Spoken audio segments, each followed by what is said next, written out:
Sentosa.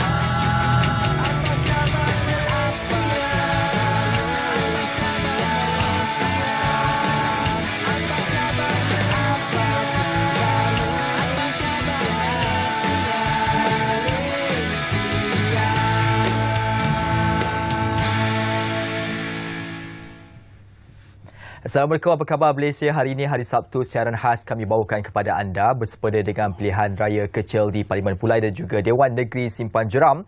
Yang mana hari ini tepat jam 8 pagi, yang mana lebih kurang sebanyak 47 pusat daerah mengundi di Pulai dan lebih kurang dalam 14 pusat daerah mengundi telah pun dibuka secara rasminya sehingga jam 6 petang. Dan saya percaya seluruh pengundi-pengundi di kawasan utama ini sudah pun mula beratur untuk memastikan suara mereka itu diterjemahkan melalui kertas undi dan merupakan hak yang telah pun diberikan sebagaimana perkara 119 Perlembagaan Persekutuan. Hak ini harus untuk digunakan dengan sebaik mungkin.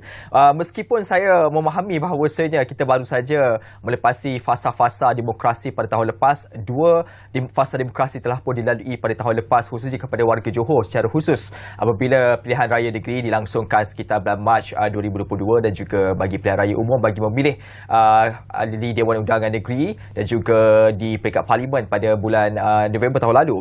Dan oleh bagaimanapun, hari ini seperti sedia maklum, rentetan daripada kematian penyandangnya di Parlimen Pulai dan juga di Simpan Jeram. Sekali lagi, rakyat diberikan peluang untuk memilih siapakah wakil rakyat mereka bagi membawa suara mereka di dalam Dewan Yang Mulia. Dan untuk hari ini juga, suka untuk saya memaklumkan bahawasanya proses itu telah pun berlaku apabila penamaan calon bermula sekitar 26 Ogos 2023 sebelum pengundian awal dilakukan khusus hanya kepada Parlimen Pulai sahaja kerana hanya ada di Parlimen Pulai sahaja merupakan pengundi awal didaftarkan iaitu sejumlah 927 pengundi awal yang telah pun dilangsungkan pada 5 September yang lepas dan hari ini baki bagi pengundi daftar pemilih yang telah pun digazetkan oleh Suruhanjaya Pilihan Raya akan melaksanakan tanggungjawab mereka yang mana sejumlah 165,700 pengundi biasa meliputi di kawasan Parlimen Pulai iaitu P161 akan menunaikan tanggungjawab mereka dan seterusnya juga sejumlah 40,373 pengundi biasa akan melaksanakan tanggungjawab mereka di N13 Dewan Negeri Simpan Jeram. Dan hari ini proses itu akan dilangsungkan sehingga ke jam 6 petang dan seluruh warga Johor yang berada di dua kawasan ini jangan lepaskan peluang anda untuk memilih wakil rakyat anda. Suka untuk saya maklumkan juga peristiwa ini berlaku sebenarnya rentetan daripada kematian penyandangnya seperti saya sebutkan sebentar tadi iaitu Datuk Seri Sarudin Ayub yang telah pun meninggal dunia sekitar pada tarikh 23 Julai 2023 akibat jatuh sakit.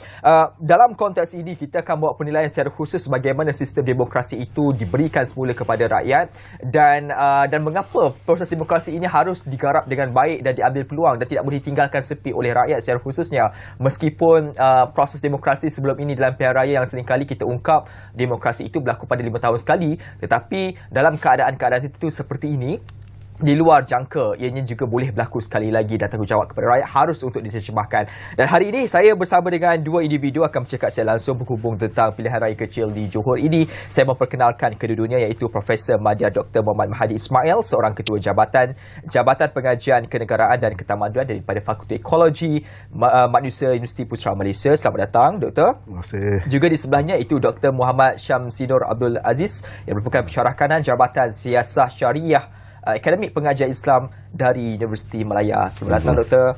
Terima kasih kerana bersama dengan kami pagi ini. Saya kira ada yang tahu, ada yang tidak tahu, ada sedar atau tidak sedar betapa hari ini satu lagi proses demokrasi itu akan berlangsung dikembalikan kepada rakyat.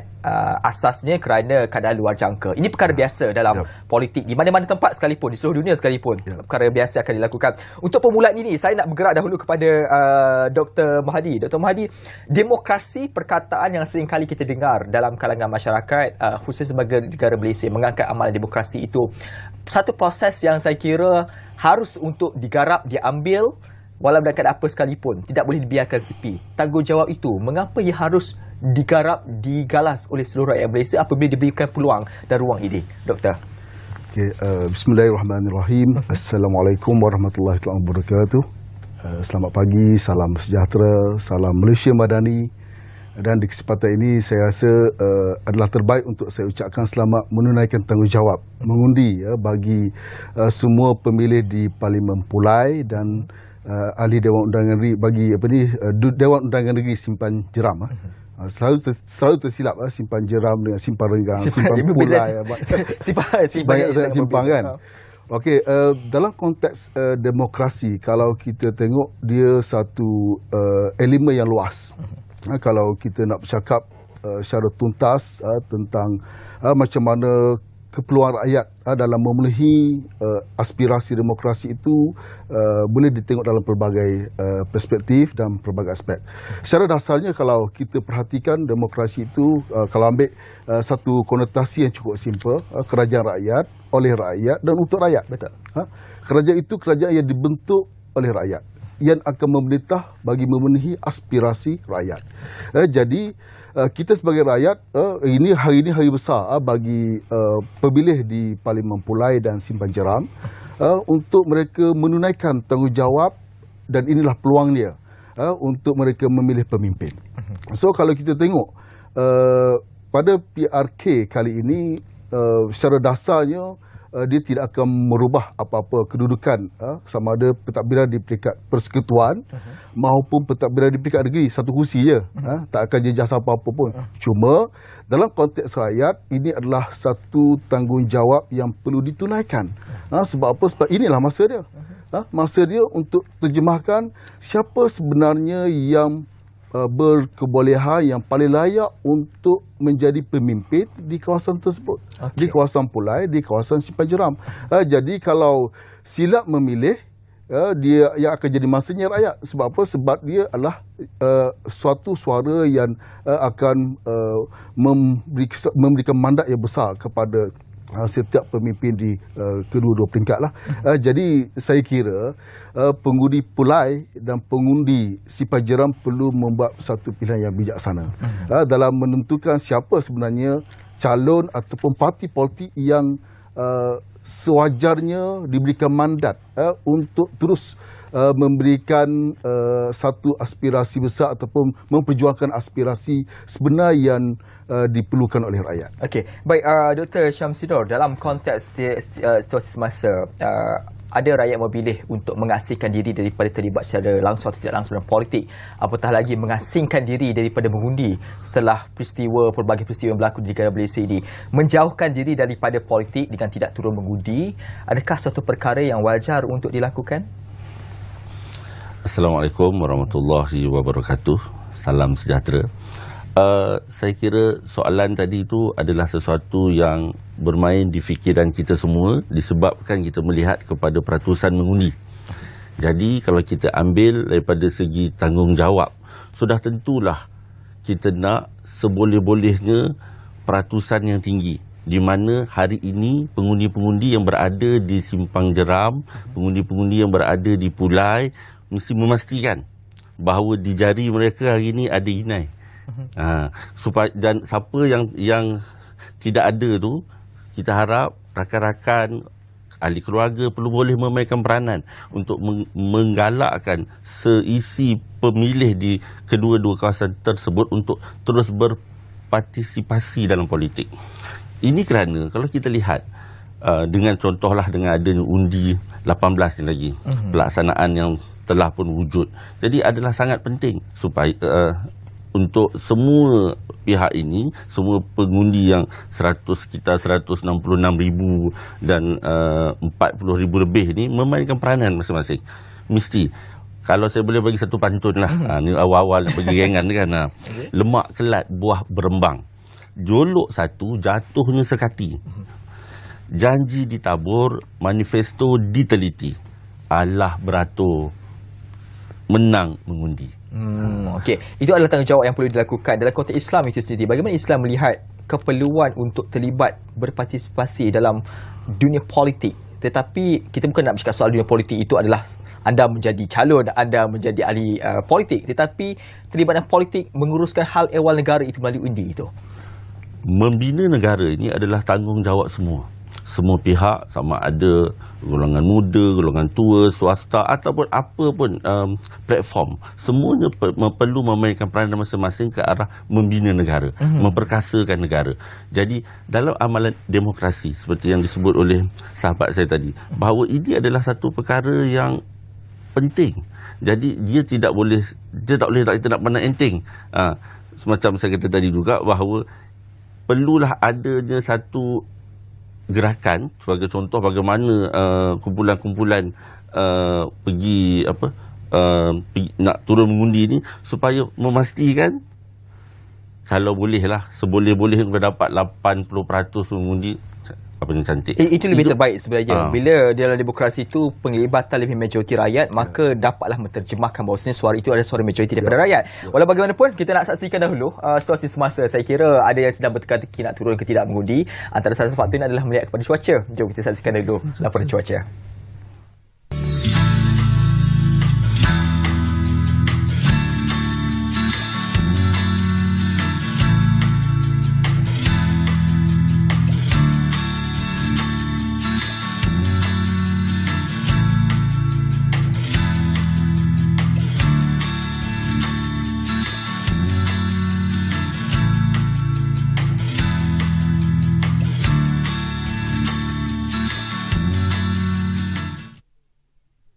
Baik, kalau saya tengok tadi laporan cuaca je agak macam hujan jugalah di kawasan Johor secara khususnya. Saya pun sempat baru balik daripada Johor. Kalau tengok cuaca memang ada satu hari itu daripada pagi sampai ke malam hujan. Tetapi saya kira walau dalam keadaan apa sekalipun, ia tidak boleh mematahkan semangat, apatah lagi menidakkan untuk hasrat untuk keluar bergundi itu, kerana itu adalah tanggungjawab. Baik, ini menarik bila kita melihat kepada situasi semasa.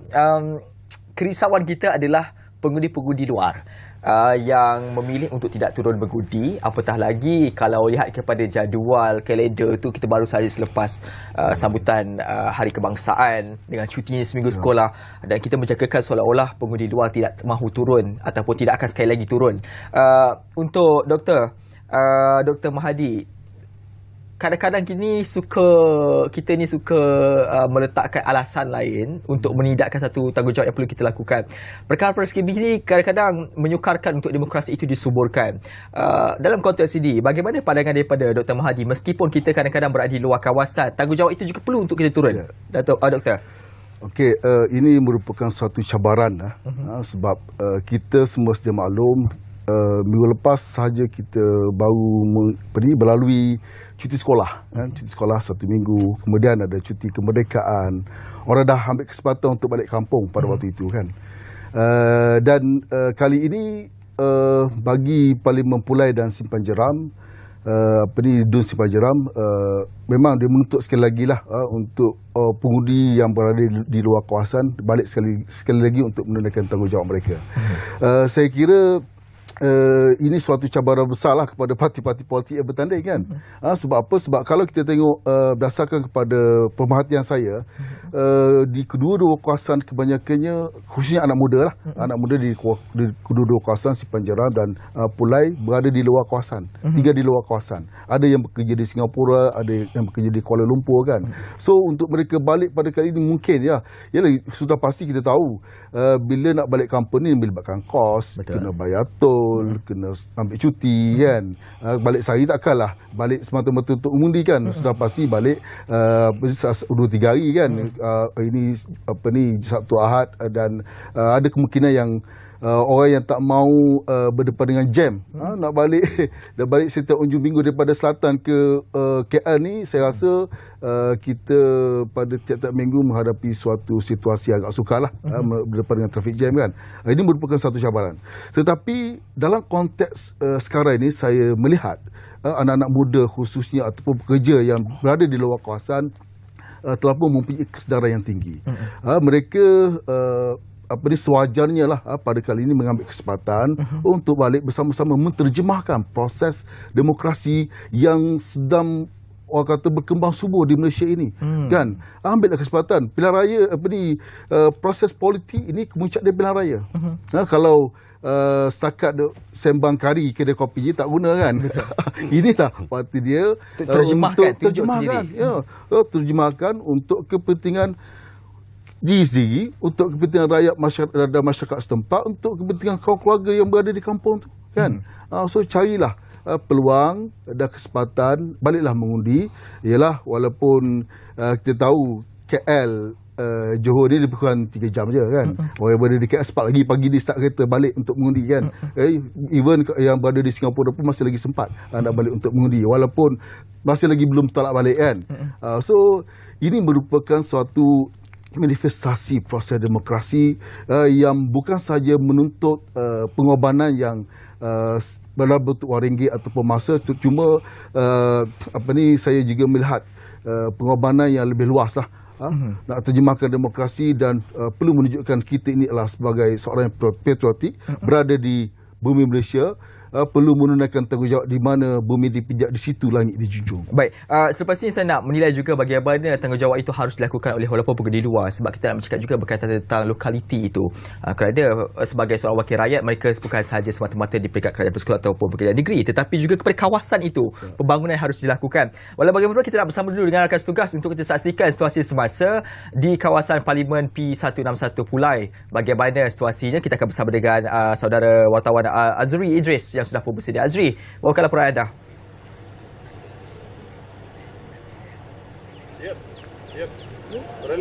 Terima kasih Dini di Wisma Bernama. Ya Dini, pagi ini merupakan detik dan saat pentingnya untuk 165,509 pengundi di Parlimen Pulai ini untuk menunaikan tanggungjawab mereka bagi memberikan mandat kepada siapa yang bakal menerajui kepimpinan di Parlimen Pulai ini. Dan saya kini berada di Sekolah Kebangsaan Seri Melati yang merupakan salah satu daripada 47 pusat daerah mengundi bagi Parlimen Pulai ini. Dan di Sekolah Kebangsaan Seri Melati ini terdapat 7 saluran dan juga 3,921 pengundi yang akan menunaikan tanggungjawab mereka di sini. Dan Suruhanjaya Pilihan Raya telah menyediakan seramai 53 petugas SPR bagi memastikan kelancaran proses pengundian di Sekolah Kebangsaan Seri Melati ini. Dan jika kita nak bawa anda untuk melihat sekitar kawasan pusat pengundian ini, sebaik sahaja pintu di Sekolah Kebangsaan Seri Melati ini dibuka tepat pada pukul 8 pagi tadi,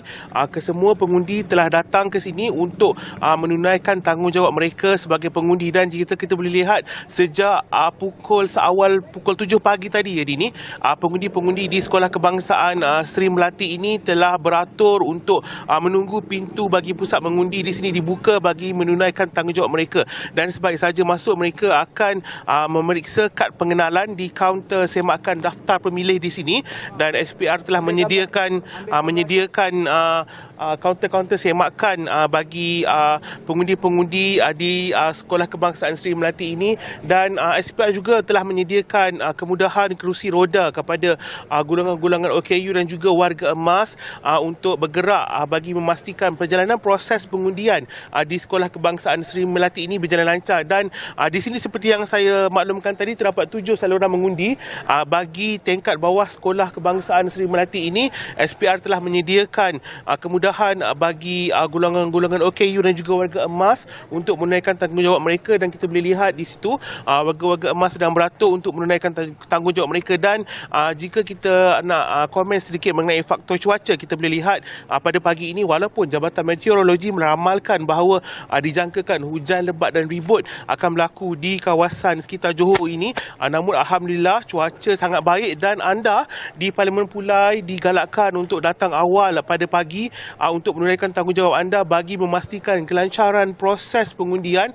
di Parlimen Pulai ini berlaku dan berjalan dengan lancar sebaiknya. Dan untuk makluman anda, jika yang masih lagi belum mengetahui bahawa pusat mengundi di semua 47 pusat mengundi telah dibuka pada pukul 8 pagi dan akan ditutup pada pukul 6 petang. Bagaimanapun anda digalakkan untuk datang awal, bawa kad pengenalan untuk menunaikan tanggungjawab anda. Dan jika boleh lihat, segi semua warga emas sedang beratur untuk menunggu giliran bagi menunaikan tanggungjawab mereka masuk ke dalam pusat pengundian di sini. Dan sebanyak 7 saluran seperti yang saya sebutkan di sini disediakan dan juga 53 petugas yang telah ditempatkan oleh Suruhanjaya Pilihan Raya bagi memastikan kelancaran proses pengundian di sini.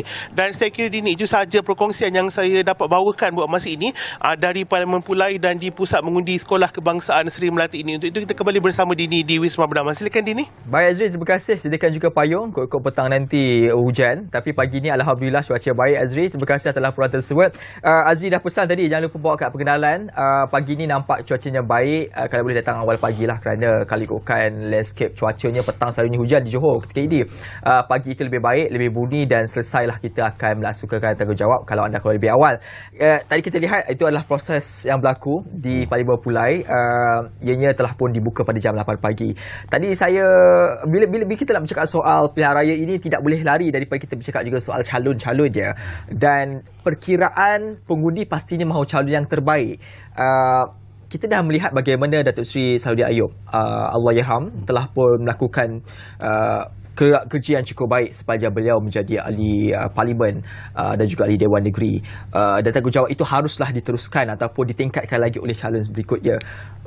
Dalam konteks mereka yang bakal diangkat ini, perkiraan kepada pengundi adalah mahu memilih orang yang terbaik. Dr. Syamsino, pemilihan calon yang terbaik itu harus dilihat daripada konteks bagaimana?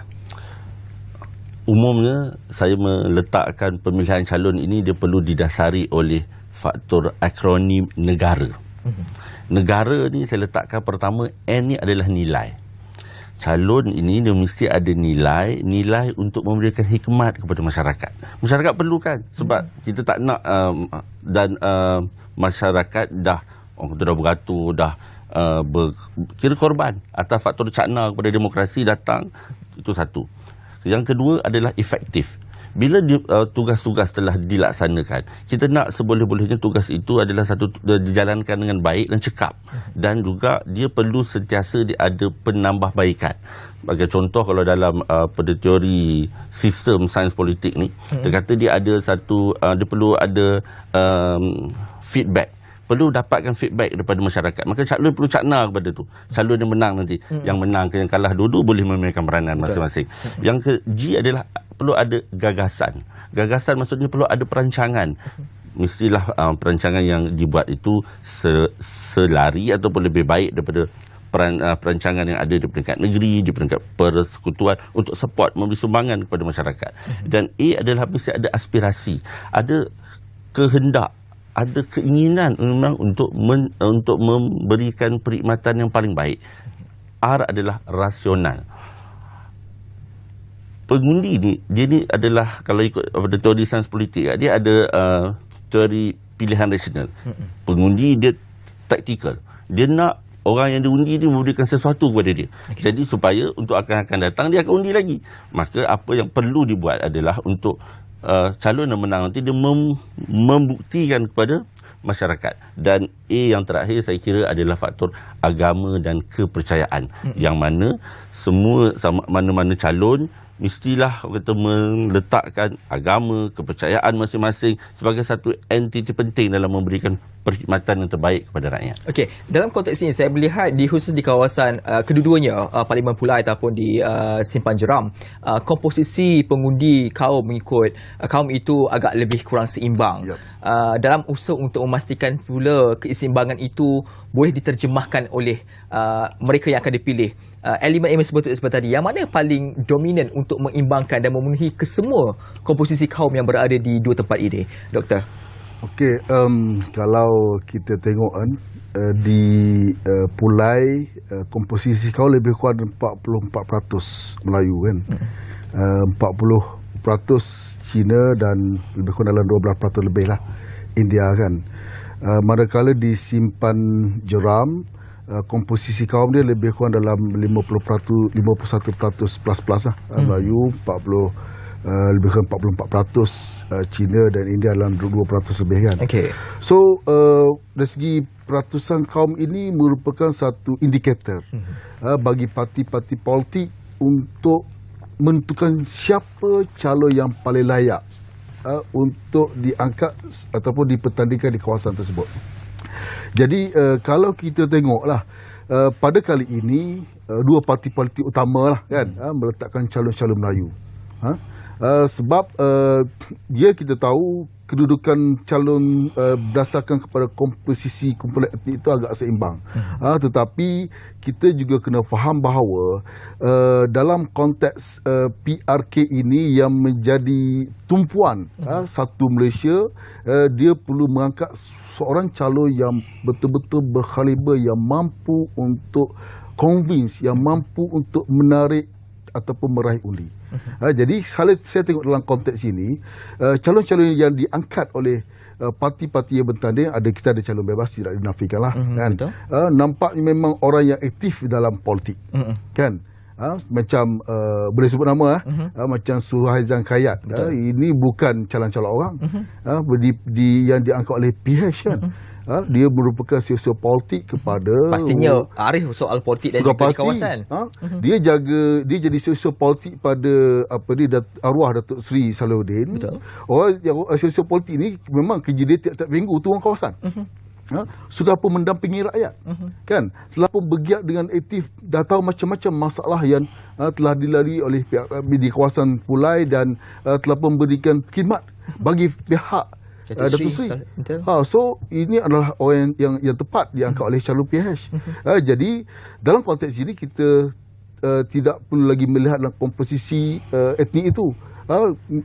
Calon itu yang terbaik, yang telah pun dikenali rakyat, yang telah pun bergerak sebelum ini. Begitu juga kalau kita tengok calon PN. Jangan pandang enteng pada calon walaupun bukan nama besar, saudara Zulkifli, tetapi saudara Zulkifli ini merupakan usahawan yang juga terlibat dengan banyak NGO. Dan kalau kita tengok, orang yang terlibat NGO ni pun orang yang banyak terlibat dengan aktiviti kemasyarakatan. Jadi calon-calon ini sebenarnya mempunyai keistimewaan dan kelebihan tersendiri untuk menarik minat, dan orang tahu karakter orang kampung, macam Zulkifli ni orang situ, kan, orang Tampoi. Jadi mereka ini mempunyai suatu keistimewaan sendiri setiap calon lah. Begitu juga Samsudin bukan calon bebas, kan. Cuma bagi saya pada kali ini, orang akan melihat kombinasi bukan saja calon, tetapi orang juga akan melihat parti politik yang bertanding. Dan pertembungan hari ini jelas kelihatan di antara dua parti utama, PN bertembur dengan PHBN. Dan saya daripada calon itu memanglah kadang-kadang kita tengok calon dah bagus, cuma orang pergi pula kepada parti. Sebab apa? Sebab ada indikator lain. Ada indikator lain yang saya dah pernah sebut sebelum ini, bukan saja parti calon, tapi ada 5M lagi, money, machinery, media sosial, manifesto dan manipulasi. So elemen-elemen ini menjadi pelengkap kepada soal parti dan calon tadi. Dan kalau kita perhatikan juga, calon-calon ini bukan saja perlu menjurui sebagai seorang wakil ayat, yang bakal menjadi wakil ayat. Dan nak jadi wakil ayat ni bukan mudah. Kadang-kadang 3 pagi orang ketuk pintu suruh hantar isteri pergi hospital untuk bersalin, kan. So satu cabaran yang besar. Sebab apa? Sebab menjadi wakil ayat ini perlu memberikan servis, khidmat yang terbaik kepada rakyat. Dalam apa jua keadaan lah. Baik, selepas ini kita nak lihat juga apakah yang dimahukan oleh pengundi-pengundi di kawasan Pulai dan juga Simpang Jeram. Kita nak diskusikan semuanya selepas ini. Jangan ke mana, kita break kembali selepas ini.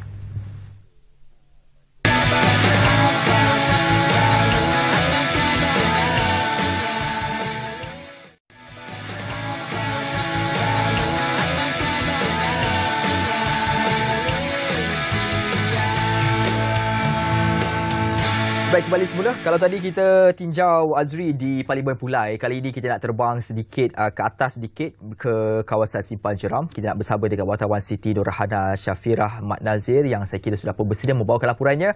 Hana, bawakan laporan anda. Bagaimana situasi di sana?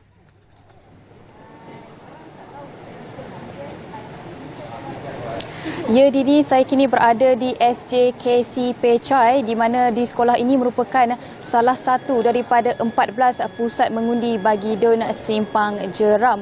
Dan keadaan ketika ini tenang-tenang sahaja. Cuaca pada pagi ini juga sangat baik meskipun Met Malaysia meramalkan pada pagi ini akan berlaku hujan dan di sebelah petang pula akan berlaku ribut petir. Namun setakat ini cuaca baik-baik sahaja, namun diingatkan kepada pengundi yang bakal keluar mengundi untuk sentiasa bersedia dengan payung dan juga berhati-hati ketika memandu. Ekoran cuaca di sini juga kadang-kadang tidak menentu dan seawal 7.30 pagi tadi ini pengundi di SJKC Pechai di Simpang Jeram ini telah pun mula beratur di luar pagar dan seawal 8 pagi telah pun mula mengundi di saluran masing-masing di mana di sini mempunyai 5 saluran dan sudah tentu petugas SPR telah bersedia seawal pagi bersama juga dengan anggota PDRM bagi memastikan proses pilihan raya di SJKC Pechai terutamanya berjalan dengan lancar. Dan apa yang menarik ini yang dapat saya kongsikan di SJKC Pechai ini,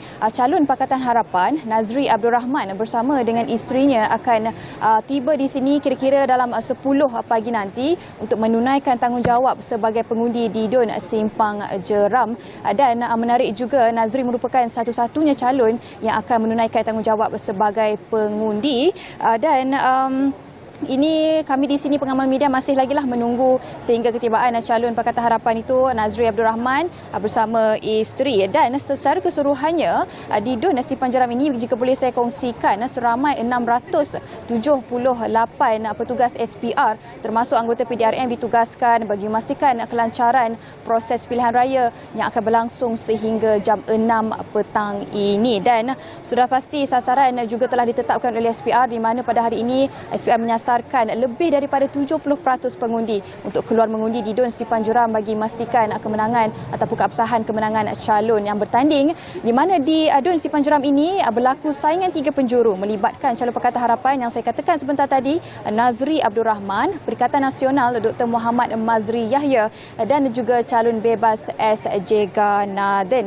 Jadi saya mengambil kesempatan ini untuk mengingatkan juga kepada para pengundi untuk tidak keluar mengundi di saat akhir dan mungkin boleh mengikut saranan yang berada di aplikasi My SPR SEMA untuk keluar mengundi mengikut masa yang ditetapkan. Dan sudah tentu jangan lupa untuk bawa kad pengenalan anda dan jangan serahkan kad pengenalan anda kepada orang lain selain petugas SPR di pusat mengundi masing-masing. Baik Dini, saya kira itu sahaja perkembangan dapat saya bawakan dari Simpang Jeram ini. Kembali kepada Dini di Wisma Bernama, silakan. Baik, terima kasih Hana. Itu pesanan Hana, jangan sekali-kali serahkan kad pengenalan anda kepada orang lain. Pegang simpan erat, itu adalah salah macam dokumen rasmi kita kan. Kita tidak mahu kejadian-kejadian berulang seperti sebelum ini pernah berlaku di pilihan raya umum. Apabila sampai rupa-rupanya dah ada tapi tak pergi lagi. Nanti akan ada banyaklah isu-isu yang menjadi spekulasi dan perkara-perkara ini kita harap dapat dielakkan. Dan bawa kad pengenalan itu sangat penting untuk anda mengundi. Kita nak bercakap tentang situasi semasa di kedua-dua tempat ini, khususnya di Simpang Jeram pula kita nak melihat salah satu perkara yang perlu untuk diambil kira adalah keperluan rakyat di lapangan. Mana-mana individu yang berjaya berdengar, bukan sekadar mendengar, mengambil tindakan, maka individu itu bukan sekadar satu penggal, mungkin berpenggal-penggal akan diangkat oleh rakyat. Dalam konteks Simpang Jeram, perbezaan juga pulai. Ada dua komposisi geografi yang agak berbeza. Apa yang sebenarnya penduduk di Simpang Jeram dan juga di pulau ini mahukan yang mungkin perlu untuk diambil sebagai perkara paling prioriti oleh mereka yang mungkin baik selepas ini menjadi wakil rakyat? Dr. Syamsinur. Saya berpandangan bahawa antara isu utamalah yang di peringkat nasional yang kita lihat dalam masa beberapa bulan ini adalah tentang isu kenaikan harga barang. Mungkin walaupun ini adalah platform yang lebih kecil di peringkat parlimen, satu parlimen, peringkat DUN, tetapi calon boleh memainkan peranan dengan mengurangkan tekanan itu. Pelbagai cara, pelbagai langkah, sebagai contoh mungkin cuba mencari pelaburan walaupun mungkin di peringkat kampung dengan ada kilang kecil, kalau di bandar mungkin dengan adanya perniagaan yang lebih besar dan sebagainya. Dan saya kira kita anggap Malaysia ni adalah rumah kita semua. kita tengok dari segi demografi pun, kedua-dua kawasan ni ada kawasan yang komposisi etniknya ada kepelbagaian. Maka seharusnya dengan kepelbagaian ini, dengan kerencaman ini adalah peluang dan peluang sepatutnya untuk setiap etnik ni dia boleh cuba untuk nak memperkasakan kawasan tu. Adanya kolaborasi antara di antara kaum, walaupun di antara berbeza parti sekalipun. Partinya adalah salah satu daripada platform, tapi yang kita dah paling utamanya adalah kita nak membangunkan negara. Jadi dalam konteks yang lebih kecil tadi, peringkat tempatan ni, peringkat lokal, kalau kita lihat di kawasan kampung ni, saya kira kebiasaannya mungkin lebih kepada kita nak isu-isu infrastruktur. Biasanya jalan raya dan sebagainya. Manakala di peringkat bandar pula dia lebih lagi besar lah, terutama bila di kawasan Parlimen ni, dia kawasannya besar, penduduknya ramai, maka adalah sangat penting untuk untuk calon yang menang nanti terus bertindak. Kita tak perlu tunggu 100 hari, 200 hari, tak perlu. Terus jalan je. InsyaAllah. Okey, baik, bercakap soal tadi kos sara hidup, dan salah satu strategi dilakukan, saya teringat bagaimana antara pemikir ideanya ialah penyandang yang terdahulu. Inisiatif Rahmah itu telah pun diperkenalkan bagi tujuan untuk mengekang sedikit berdepan dengan kos sara hidup. Selepas ini ada satu set standard telah pun diletakkan oleh penyandang terdahulu. Selepas ini wakil rakyat baru perlu duduk ataupun berdiri sama tinggi dengan satu set telah pun diletakkan oleh penyandang terdahulu, ataupun lebih tinggi lagi berdepan dengan perkara itu. Inisiatif apa lagi yang mungkin barangkali boleh diperkirakan oleh mereka yang bakal menang selepas ini? Okey, kalau kita perhatikan set standard menu rahmah yang ditetapkan oleh arwah ini bukan untuk Pulai saja, bukan untuk Simpang Jeram, tapi untuk satu Malaysia. Betul. Sebab dia bertindak melaksanakan tanggungjawab sebagai seorang menteri, dan perlu melihat dalam konteks dan kacamata Malaysia, dan ini merupakan satu strategi terbaiklah untuk membantu golongan yang kurang bernasib baik. Kan? Dan kalau kita tengok di wakil rakyat yang baru ini pun sudah pasti ada cabaran, dan hari ini nak bercakap soal nak mengekang kenaikan kos barang ni satu perkara yang cukup sukar. Kita berdepan dengan situasi semasa, harga beras dikatakan bakal naik. Beras tempatan dikatakan semakin berkurangan. Ada manipulasi, ada pihak-pihak yang tidak bertanggungjawab convert daripada beras tempatan ke plastik bag beras import, jual dengan harga yang mahal, dan menyebabkan harga bekalan beras tempatan semakin berkurangan. Jadi situasi ini membawa suatu cabaran yang getir kepada sumber bekalan keperluan beras bagi seluruh rakyat Malaysia. Dan sudah pasti bila keadaan ini berlaku, harga beras tempatan yang ditetapkan pada harga standard RM26 bagi 10 kg itu mungkin akan naik. Kemungkinan akan naik, kan? Dan kita berharaplah agar situasi ini dapat dikontrol oleh pihak kerajaan. Jadi inisiatif yang mungkin perlu difikirkan oleh wakil rakyat yang bakal dijulang pada hari ini di Pulai dan Simpang Jeram, dia boleh fikirkan kaedah macam mana bentuk bantuan yang boleh disalurkan melalui dana-dana masjid sebagai contoh, ataupun dana-dana pusat-pusat ibadat bagi kaum bukan Muslim lah, memberikan inisiatif subsidi berkala sebagai contoh. Ialah bukan mudah, kan? Bukan mudah untuk kita memastikan semua rakyat mendapat bekalan yang bekalan dan keperluan asas yang mencukupi. Tidak mudah. Sebab rakyat di satu-satu, bukan Pulai dah ada 166,000 pengundi. Macam mana you nak itu pengundi saja, tak campur dengan keluarga mereka lagi, kan? Jadi it's not easy. Dan begitu juga di Simpang Jeram. Kalau kita tengok ada pengundi ada 40,000 lebih, campur dengan keluarga mereka cecah 60-70,000. Jadi untuk memastikan kesemua lapisan masyarakat ini sejahtera, mendapat apa yang sepatutnya, mempunyai bekalan keperluan asas yang mencukupi, saya kira wakil rakyat yang bakal diangkat nanti tahu apa yang sepatutnya dia lakukan. Sebab apa? Sebab kena ingat, waktu kempen ni bukan kempen semata-mata. Waktu inilah calon-calon yang turun berkempen, dia boleh explore bagi setiap sudut di kawasan yang mereka tandingi. Kawasan ni perlu apa? Kawasan ni perlu surau. Kawasan ni perlu apa? Kawasan ni perlu tambah baik jalan raya. Kawasan ni perlu apa? Kawasan ni perlu jambatan baru. Kawasan ni perlu apa? Kawasan ni perlu ada pelbagai kemudahan sesi minyak ke, kemudahan klinik ke. So, di kesempatan inilah memberi dan membuka ruang yang seluas-luasnya kepada calon yang bertanding untuk dia bukan saja mendekati rakyat, tetapi dia juga kena tahu selok-belok kawasan itu, supaya apa? Supaya bila dia diangkat, kalau kata rezeki dia untuk menjadi wakil rakyat di kawasan berkenaan, dia dah tahu, dah ada kepala dia dah. Okay. Hari ni kawasan ni, kawasan ni, dia boleh settle dalam jangka masa yang agak singkat. Baik, selepas ini kita nak saksikan pula apakah persoalan-soalan dalam kotak pemikiran rakyat ketika ini yang masih lagi mereka berkira sebelum mereka betul mengundi, dan kita nak jawab kepada perkiraan-perkiraan yang berada dalam kotak fikiran rakyat ketika ini. Namun kita nak berjaya seketika, jangan ke mana-mana, kembali selepas ini.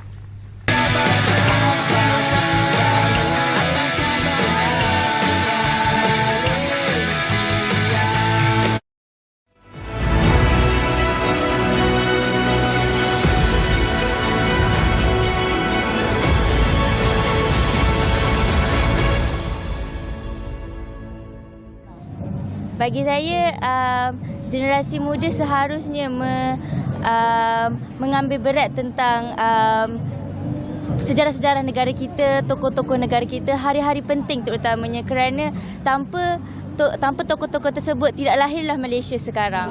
Harapan saya untuk kemerdekaan tahun ni supaya kita lebih aman, makmur, dan Malaysia lebih terkenal di mata dunia lah. So harap rakyat semua yang berbilang kaum dapat bekerjasama macam harmoni.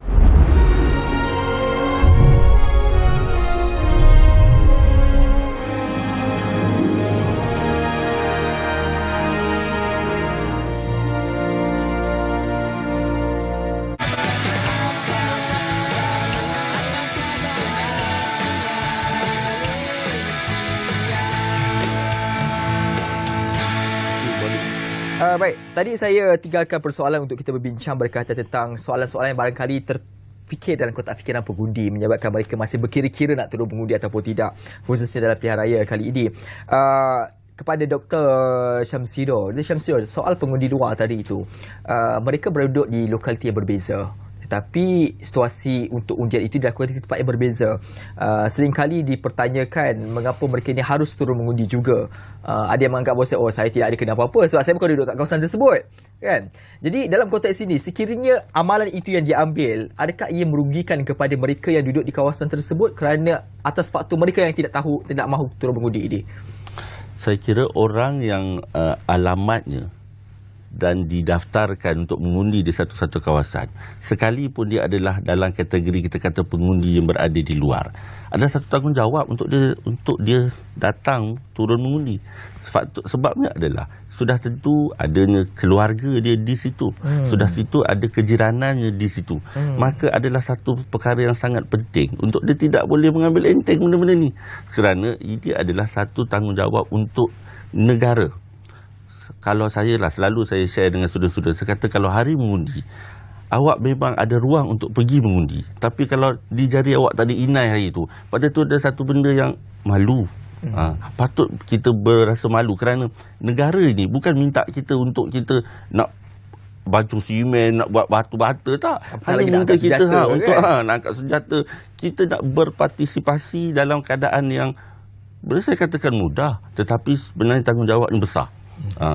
Dan saya kira juga kalau kita ambil tadi bila Dini sebut tentang satu standard yang telah ditinggalkan oleh arwah Datuk Seri Salahuddin Ayub ni, saya rasa ni adalah satu benda yang memang patutlah untuk kita kenang.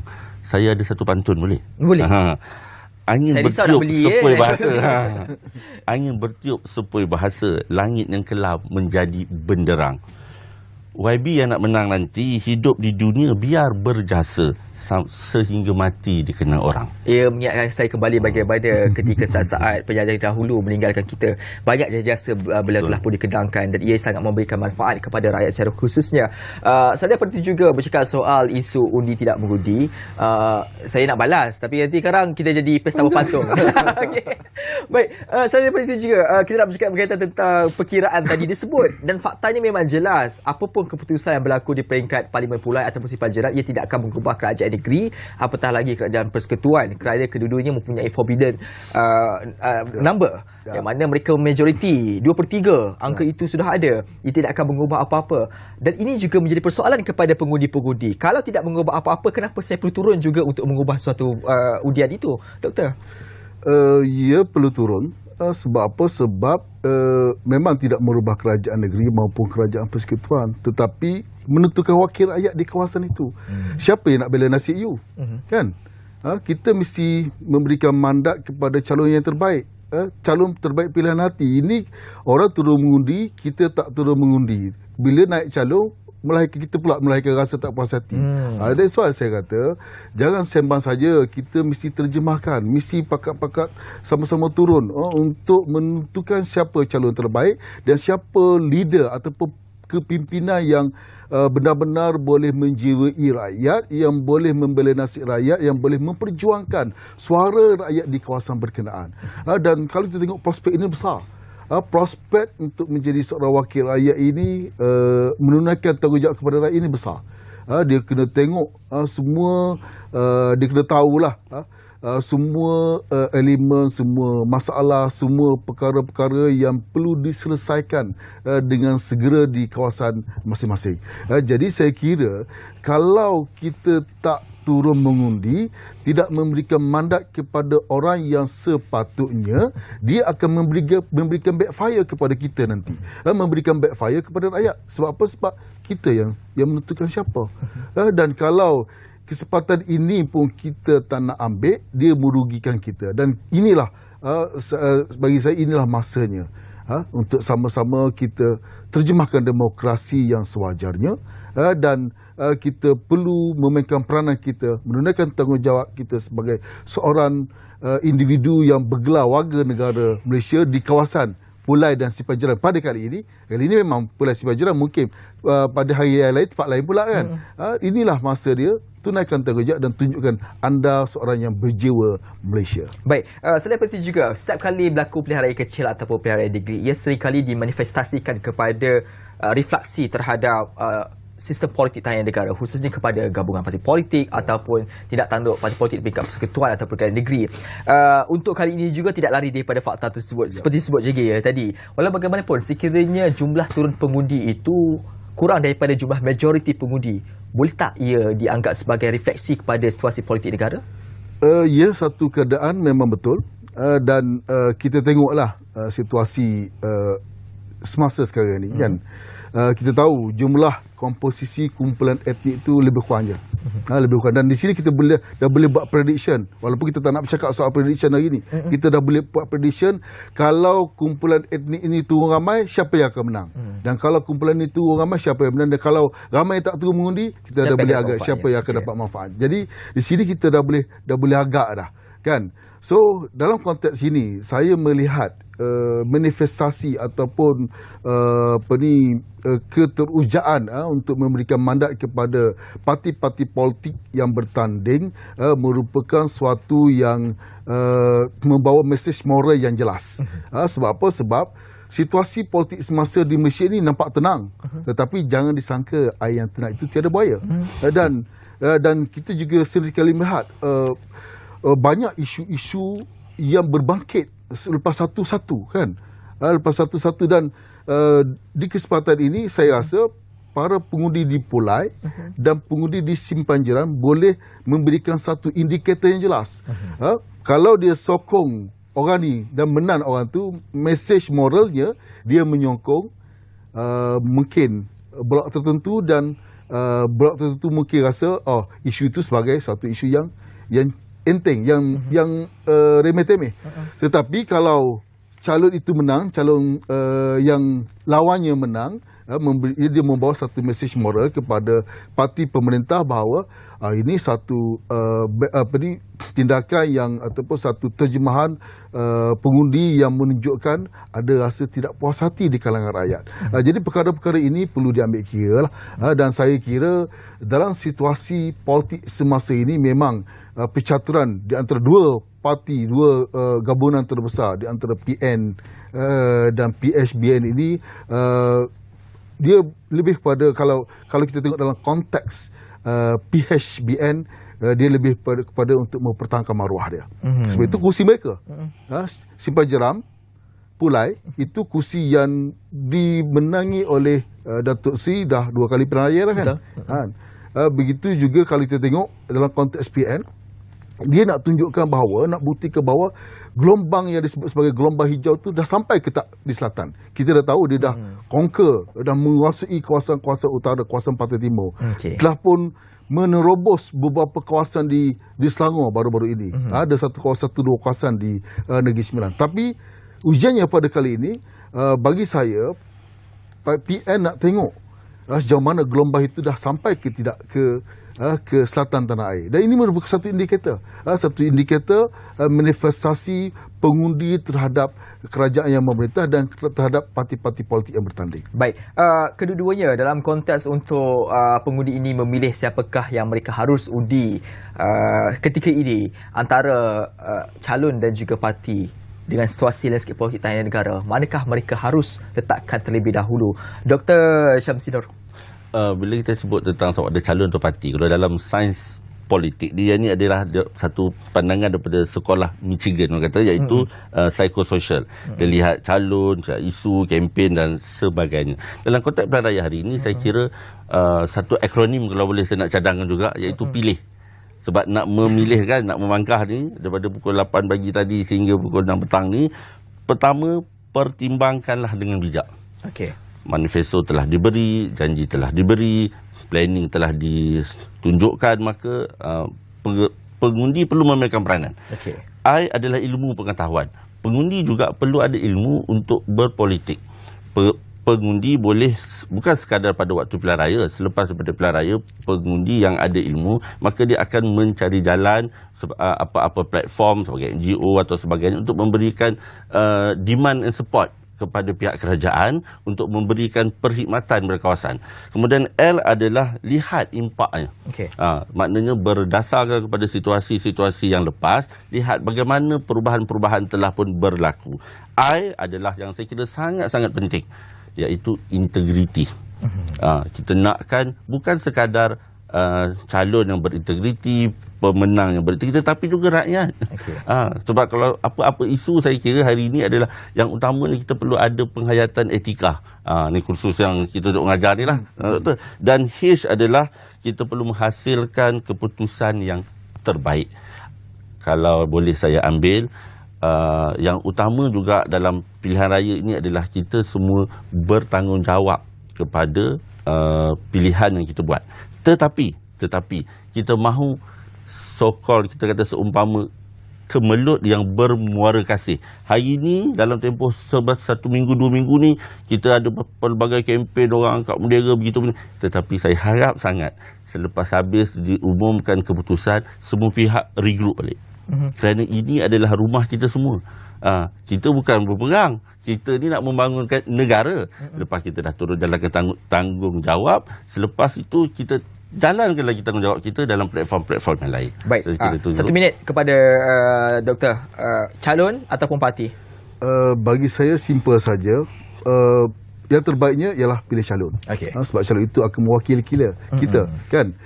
Cuma dalam konteks Malaysia hari ini, kita dapat lihat ni jelas, majoriti rakyat akan memilih berdasarkan pada parti politik. Sebab apa? Sebab rakyat melihat kalau calon saja yang menang, parti politik yang kalah, dia tidak boleh membentuk kerajaan. Itu secara dasarnya lah. That's why majoriti di kalangan kita akan meletakkan pilihan itu berdasarkan kepada parti politik supaya dia memberikan satu kesinambungan, dapat membentuk suatu pasukan bagi meneroji sebuah kerajaan. Baik, terima kasih kepada kedua-duanya. Itu Profesor Madya Dr. Muhammad Mahdi Ismail, Ketua Jabatan Pengkajian Kenegaraan dan juga Ketamadunan Fakulti Ekologi Manusia Universiti Putra Malaysia. Juga kepada Dr. Muhammad Syamsinur Abdul Aziz, Pensyarakaran Jabatan Siasah Syariah Akademik Pengkajian Islam daripada Universiti Belayar, atas perkongsian waktu ini dalam kita berbincang juga situasi semasa kepada rakyat dan juga pengundi-pengundi secara khususnya di Parlimen Pulai dan juga di Simpang Jerap. Jangan lepaskan peluang anda. Ini adalah satu harga yang tidak boleh dijual beli dan hanya akan diberikan kepada mereka yang bernama warga negara sahaja. Kalau tadi Dr. Syamsul telah pun berkongsi pasal 2 pantun, saya pun nak kena bagi juga lah pantun kan. Dia tak boleh seorang kan. Okey, ini kepada anda pengundi-pengundi yang akan menerangkan tanggungjawab anda. Burung kedidi terbang melayang, terbang mencari daun keladi. Jangan asyik pandai tulis surat layang, ayuh diterjemahkan dengan turun mengundi. Saya Dina Syah Salim. Assalamualaikum. Selamat tinggal.